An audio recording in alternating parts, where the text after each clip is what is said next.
Hello, this is Tom, aka Gedeon, here for Tabletop Tap Room and Fanzine Friday. This is Fanzine Friday number 47, which means we're doing Frontier Explorer number 22. But before we do that, I just want to say if you've not subscribed, please do hit the like, subscribe, and bell icon. Help me build the channel.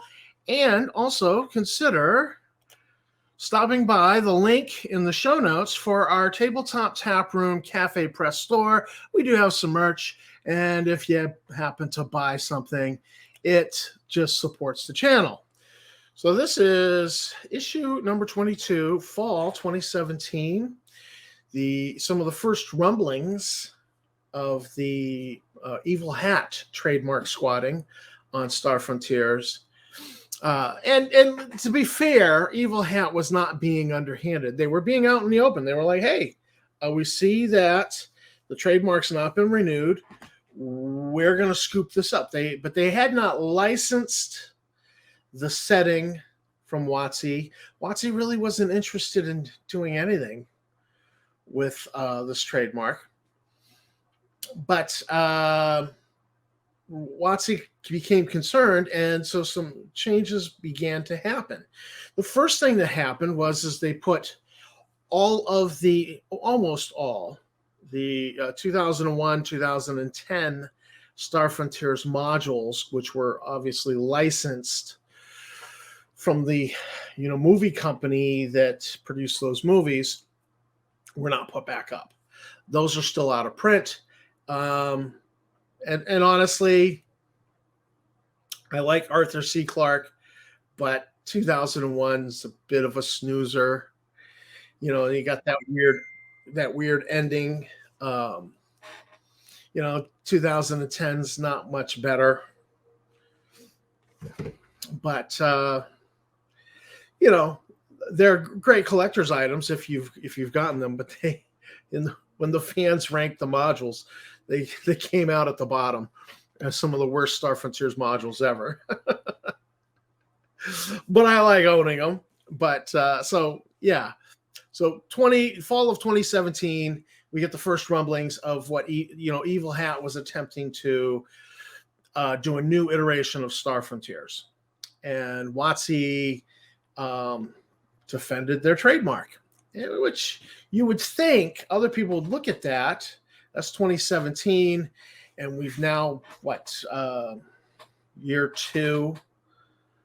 We're 2 years now into the TSR LLC trademark squatting. You would think that they, would have looked at history and said, oh, maybe we shouldn't do this. But they did. And so, but the first rumblings of that can be seen in this, particularly in the news. But take a look at this cover. This is an awesome cover. Now, to be fair, it's a little cartoonish. And you get that particularly from the arms and hands, neck of the female and the Vrusk. The Yazarian is he's bat-winged. He's a little more bat-winged. I'm more of a sugar glider, flying squirrel with my Yazarian wings, personally, but this is just a gorgeous color and a cover.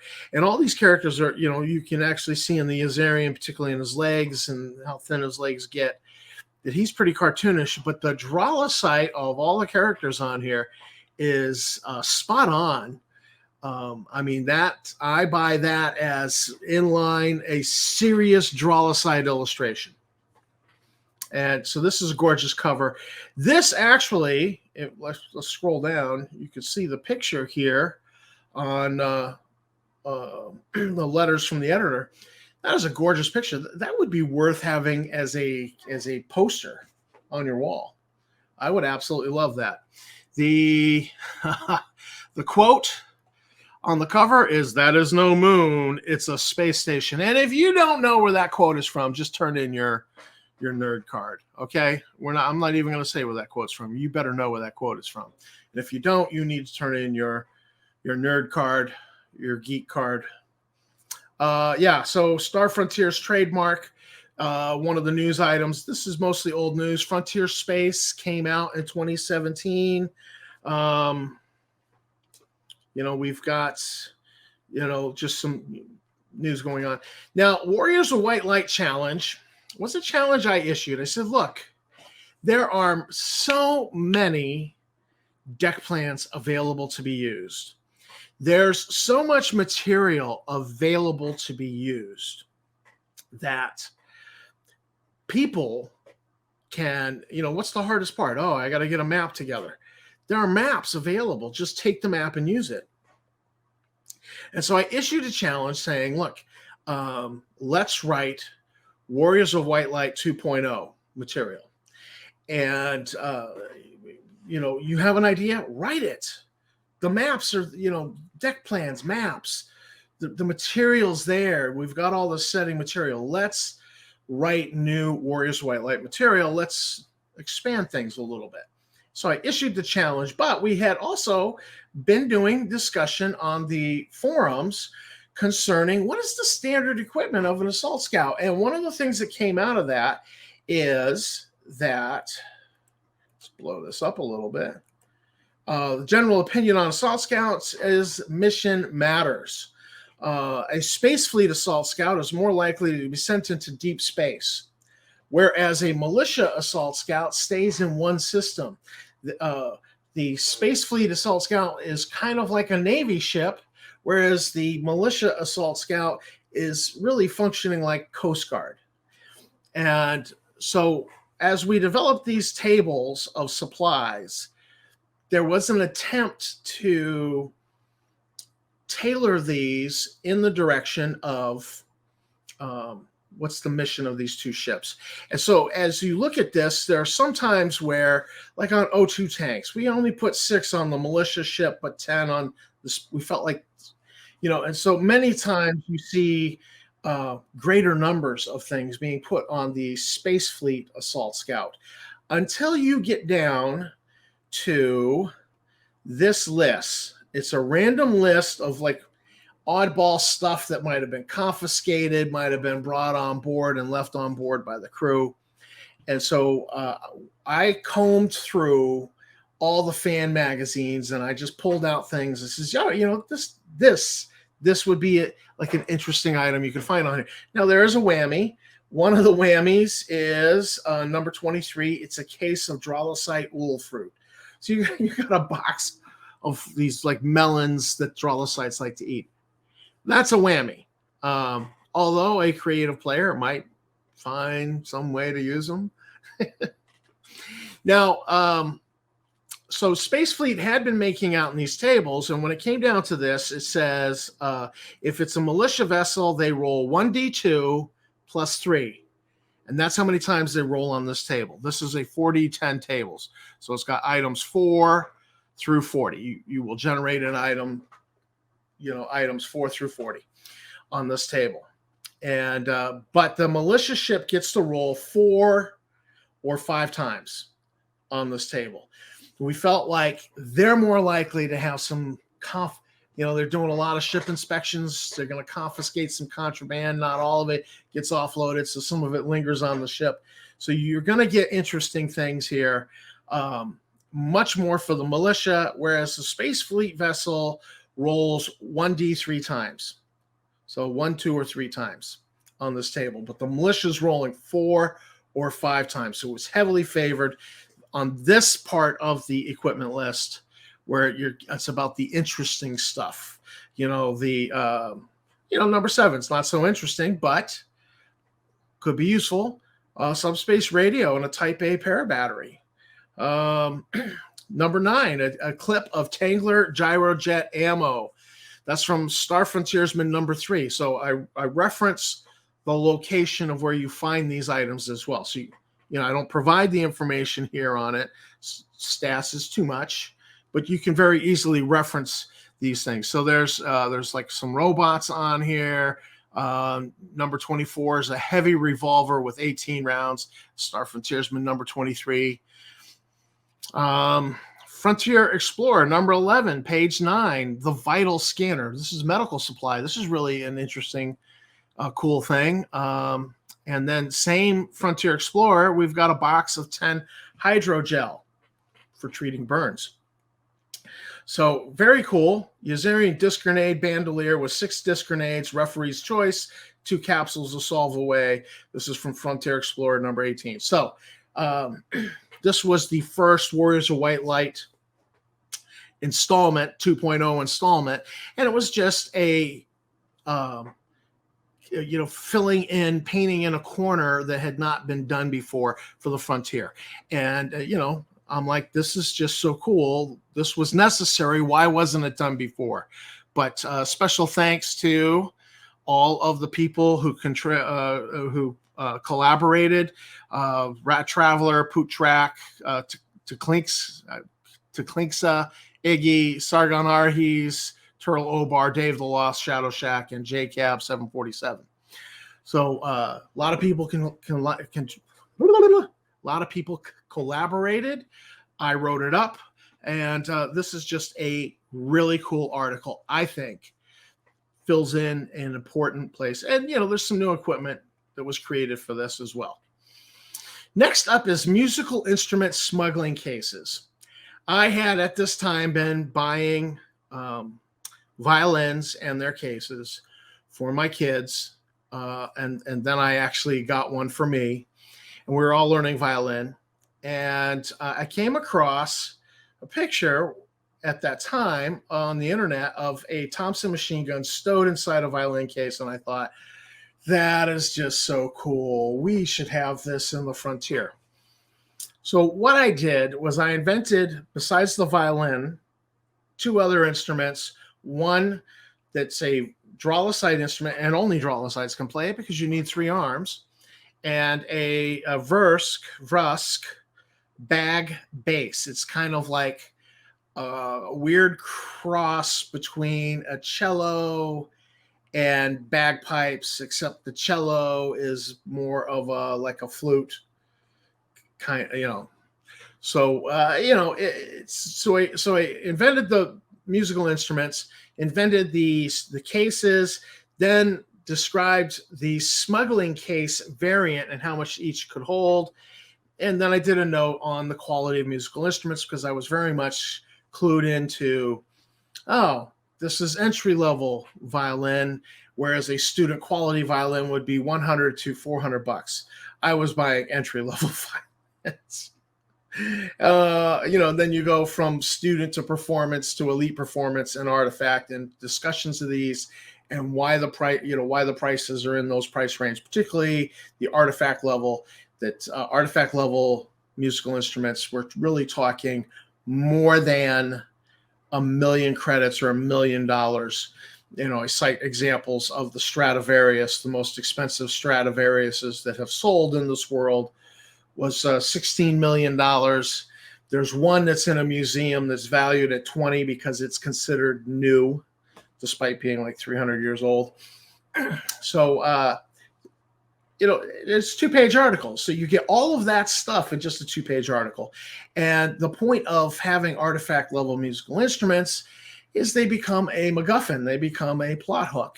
Players have to transport and deliver this musical instrument that's worth 20 million credits to CEO of such and such megacorp over in this system. And, things happen along the way. Now, next up is Myth of the Minigun and the Drolosite Heavy Gunner. The minigun is the weapon we see in Predator. We see it in Terminator 2, Judgment Day. We see it in Predators, the Spetsnaz soldiers carrying one with the ammo feeding out of the backpack. And this is a myth in movies because the original miniguns were 39 kilograms, although a lighter 19 kilogram version was invented. They require an independent power supply, and they can shoot 3,000 to 6,000 rounds per minute. In fact, the barrels on these miniguns spin so fast that they slow them down so that movie audiences can see that the thing is spinning. Otherwise, it would just be a blur. Now Aliens, you had what were they called? They were the M56A2 smart gun carried by Vasquez, and she had like this hydraulic arm that supported the weight of the gun, and she just maneuvered it with her hands. And so that very much fits into this myth of the minigun that was very much a sci-fi variant of it. And you could make the case that any Rambo movie where Rambo's got a big, crew-served machine gun in one hand and ammo wrapped around the other arm, and he's that's part of this whole myth of the minigun. It's part of this whole archetype that some badass dude, and Jesse the Body Ventura in Predator, in the first Predator, when he pulls the cover off, the thing is, it's time to let old Painless out of the bag. I mean, he is the classic. He was the first. He is the classic. And he's the first to last. He is the classic. He is the epitome of this archetype. And so I examine this archetype because look, we love our myths. All right. Yeah, it's a myth, but we do love our myths. And I just thought I want to do this. So how would I do this? Heavy weapons in Star Frontiers have some particular rules. They are heavy. And that means the encumbrance rules would kick in and slow you down. So I discussed how you would max out your strength at character creation. And there's a few rules mods here that because the rules explicitly state these weapons must be mounted on a tripod.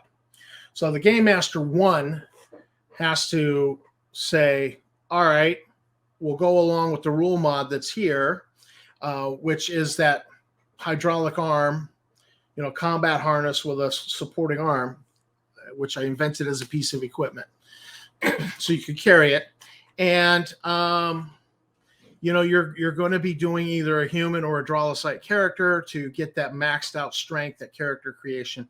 And you have to roll really, really good for your strength score. Or just a little bit of the Game Master saying, all right, here's what we're going to do. You can play this character. We're going to assume that you rolled the maximum you could for strength. And he's going to allow that, or he's not, or you're going to roll it and say, hey, I just rolled the max I could possibly get for strength. Do you mind if I use this archetype? The other thing that you need for the Game Master is that if you're going to be right out of the box, the minigun gunner, the Game Master is going to have to give you a machine gun for free. He's going to have to give you the machine gun and some ammo. And so I've done a little equipment section here. And some of the ammo and, one loadout of ammo. Sometimes Game Masters give out a free Skyne suit to every character. And sometimes they give out a free weapon to every character. So if the Game Master is willing to do that with a machine gun and one load of ammo, you could do this and you still have about 31 credits minimum left over to spend. And, I had them spend $10 to 10 credits on a knife, buy 2 more ammo belts, and the harness with stabilization arm. So the character could still, it's possible. And then because there was one oversight in the Star Frontiers game, they said that heavy weapons had to be mounted on a tripod, but they gave us no tripods. Unless you want to assume the tripod is part of the cost of the weapon, which is not a bad assumption since those are pretty expensive weapons in the game. But we invented a large and small tripod and a MG ammo backpack where you have several linked belts of ammo in there. You got to pay for the ammo separately. And boom. Actually, you may not have to pay for the ammo set. No, you don't. No, you don't pay for the ammo separately. Anyhow, moving right along. So that is the Dralosite minigunner archetype. I love the archetypes, and I think this is a fun one. And there's one little rule here that I put in here. I said, look, I says, if you're going to play this, you have to name the gun. You know, like Jesse Ventura's gun was called Painless, Old Painless. You know, you're going to name it like Irene, as in Good Night, Irene. You know, it's part of the art. It's got to have a name. And so I just put in here, you have to name the gun. So that it becomes a character in the game, you know, where some other player might be like, it's time to take Old Painless out of the bag. It's payback time. So, yeah. Now, the next archetype is and you can see the title there on the screen, is a literary archetype. And it is a well-defined literary archetype. It's been a literary archetype for a long time. It's embodied in movies like the Indian in the Cupboard, or one of my personal favorites is Iron Eyes Cody, who did the Keep America Beautiful public service announcements from the 70s into the 80s. Remember those? You know, he rides up on his horse and he sees the trash, or he's paddling his canoe and he sees all the trash, and then one tear just floats down. Now, obviously, in this day and age, this name for the literary archetype is problematic. So it probably has to change. And if we were publishing this today, we would probably say, you know what, because the literary archetype's great. So, you know, we would, you know, propose maybe the noble native something, because this is just going to trigger somebody and then it'll be a problem. And we don't need a problem. We're just trying to produce a fan magazine. But this was produced 6 years ago, and you know, that's the name of the literary archetype. And the literary archetype is actually important because this is a character that is used as a commentary to give commentary on modern society. And it's not good commentary. He's there to be like, you know, that stating the obvious and pointing out the corruption of modern society. And to me, that's an important, that's an actually important thing. And it's actually perfect for Star Frontiers because right away, you just know that there's a lot of corruption associated with the megacorps. So this becomes a character that can be pointing out the corruption that's associated with the megacorps. So I like this literary archetype a lot, and I don't think it should be done away with, but quite possibly the name needs to be changed just to prevent problems. But we're not going to go back and edit. This was published in 2017. It's a record of what was published then. And so I would propose noble native, the noble native, something, you know, and I actually document the roots of this phrase, this very phrase, where it was first published in a poem, and it was comparing the natives of Canada to French nobility. And it was like only French nobility are allowed to hunt, but any and they called them the noble, that phrase, gets to go hunt in Canada.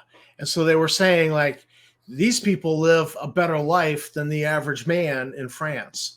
It was what they were saying. So it was again, and it was commentary on society, but you know, we don't want to trigger anybody. So you got to change it, but the archetype is still valid. It's still a well-defined archetype. It's been around a long time. Next up is Saber-Tooth Eel of Hum. Hum is the homeworld of the Huma. And so we get a vicious little creature from Hum. This is the Ecology of Articles by Eric Windsor. And the artwork was by me. I like that picture. And my stat block. And then there's some GM notes here. And I love it when somebody does these little extra things. And he talks about the Ifschnitz have a CFM trade route through the Meccan system to Skrifron, and it is not known by the UPF. Well, that's cool. That's interesting.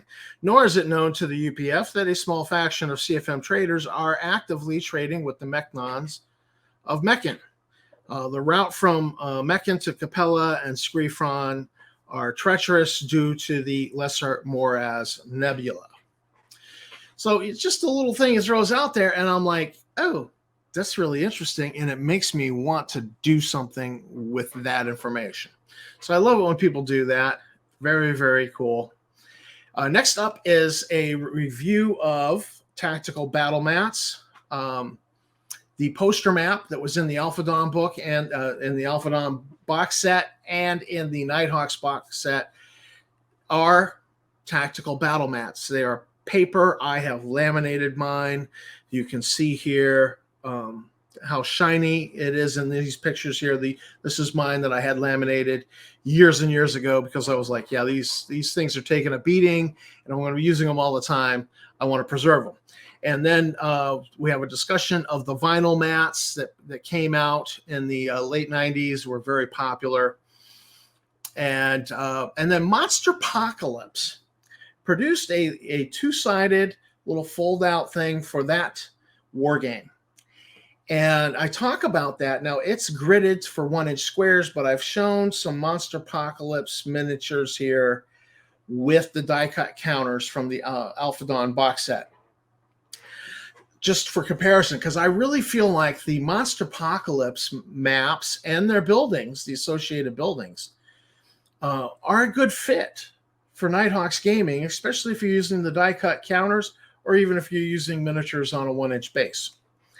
And then I talked about the Starfinder flip map, which I consider to be really handy, and which was really excited when I saw it that you can draw on it with dry erase and permanent Sharpie markers, and remove the permanent Sharpie markers. And I was really excited about it. And I was talking about how cool it was to the good wife, who is a teacher, and she was like, "Yeah, every teacher in America knows how to remove Sharpie marks." It's actually a simple thing, but this was just a review of the different tactical battle maps you had available for playing the game. And then next up, Titan Rising comic, and then this little gem. I have a love-hate relationship with Star Frontier's character sheets. I can never find one that I really want to use. This is just about the closest. Now, it's got some features here that I kind of don't get. But I think this one is actually keyed for use with Zebulon's Guide because of how they put over here profession and skills sector. Profession is a feature of the Zebulon's Guide rules, not of the Alpha Dawn rules. But you could totally use this. It just cross out profession, put PSA, and then write in your PSA, or write in your PSA next to proficient and move on and list all your skills here. Very easily done. And the thing about this that I really like is this right here where it says personal weapons. The official character sheet did not have a proper table like this for you to put in all this information out of the book. And that always irritated me. I want this information on my character sheet because when combat erupts, I don't want to go looking up in the book. I want it on the character sheet. And so I love the character sheet for this. But there's a few little features in here that I'm like, oh, that's not Alpha Dawn. Like this karma was added here. I don't know what that is. Somebody's little wrinkle. I suppose because of the symbol here, the 30th anniversary symbol, that is done by Tom Stevens. This quite possibly is a Tom Stevens special. But this is a great front and back one-page character sheet. I love it. Bertotes. The Bertotes is a conversion of a Gamma World creature. One-page conversion article. And Artifacts Roadshow. Transport Edition. I love this. Richie Shadowshack did it, and so it's and I love Artifacts Roadshow. I haven't seen it in like forever, but we don't watch a lot of PBS anymore. So I don't know. It could still be on, but I loved way back. I loved Artifacts Roadshow, so I love the idea of this. And he just found about 20 different, actually real examples from the game of artifact kind of vehicles. He created a few. The first Pangalactic, the Pangalactic Explorer 001. So that's an artifact. And so all. The Malthar's hover chair is a transportation artifact. That's kind of cool. That's in here. And I just love this. And so this kind of informs your game, and you might use one of these as a MacGuffin or as, the Maltese Falcon. It's the thing the characters are after, or they got to protect, or they're trying to steal, or whatever have you. So Frontier Space is it's to Star Frontiers what BX was to Advanced Dungeons and Dragons. Okay, these are hardcover books. It's a hardcover book. This is the referee's guide. There is an equally same size player's guide as well. So this is very much filing the serial numbers off Star Frontiers and doing up a whole new game. It's very much like Advanced Dungeons and Dragons was to Star Frontiers. To BX. And then we get into the real theme of this issue is space stations. So we have some space station construction rules by Richard Shadowshack. And then he has done up some stats and background information on stations of the frontier. Some of these things are things he invented, like Boneyard Station. That's right out of his personal game. I like it so much. It's in my personal game. Clarion Station. That's an old standard. We're well familiar with it. Dark World Station from the Dramune Run modules. But then, this LACO Research Station. There is no space station in the LACO, in the Dixon Star. It's not there. But, it's something, it's a whole size one. It's a scientific research station. This is something that could get put in at some point during the timeline. And I like it. And, Red Sin Station. So he did a lot of work here. And this is something you can pick through and lift things right out of here and drop them into your setting. Gift from my father. Piece of fiction, Edwin Cintron. This is the Love and Atomic Rockets series following the Shimalt family. Not every story is about the same character, but you're kind of following this one family, and they intersect with Star Frontier's history. And I believe this is a 3-page piece of fiction, if I'm not mistaken. And then back cover, no longer do we have Grimm's Guide. We have a new comic called The Escape Plan. And the main character in this looks like she came straight out of Grimm's Guide. So no spoilers on this. You can read that for yourself. So there you have it. Issue 22, Fall 2017 of Frontier Explorer. Great issue. We do have the one problem in there with that one literary archetype. Got to change the name. Just prevent problems. But otherwise, this is a great issue. I loved working on it, and I hope you enjoy it as well.